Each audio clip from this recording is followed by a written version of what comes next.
Approximately 2.5 years ago, my daughter came to us and told us that she was being sexually assaulted by a member of the family. When my daughter told us that she was being assaulted, I didn't doubt it. And the reason I didn't doubt it is because I had gone through that as well. The next day, I went and asked my daughter what she wanted to do about what had happened.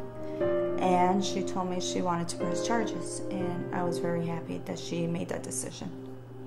I was completely unprepared for the anger, the meanness, the accusations that we were lying, and I knew I was probably never going to speak with my mother again.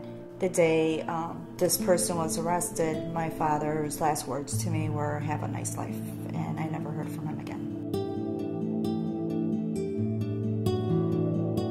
I found out about the YWCA, I believe, from advocates, family advocates, court advocates. Both my daughter and I initially started with groups. In a couple of weeks, we both decided that we might benefit from individual counseling as well. One of the reasons I wanted my daughter to go with the individual counseling was because I didn't want her to go through what I went through. Because I realized that, I came from an abusive situation, and she was also in the same abusive situation within the same family. And even though I knew that was something that was going on in our family until counseling, that's when I learned that it's a cycle, and it kind of continues. Some families that come to us experience intergenerational cycles of sexual violence.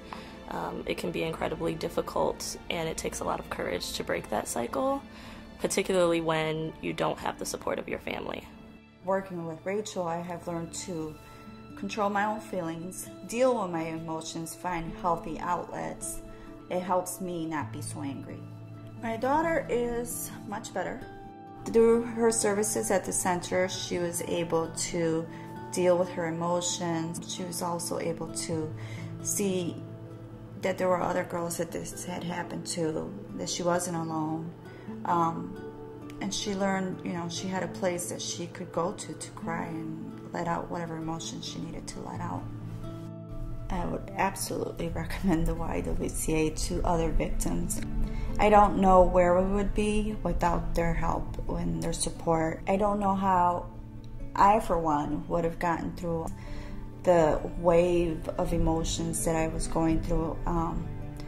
And even though I believe in time things would have gotten better, I don't think I would have ever had the coping skills that I have today.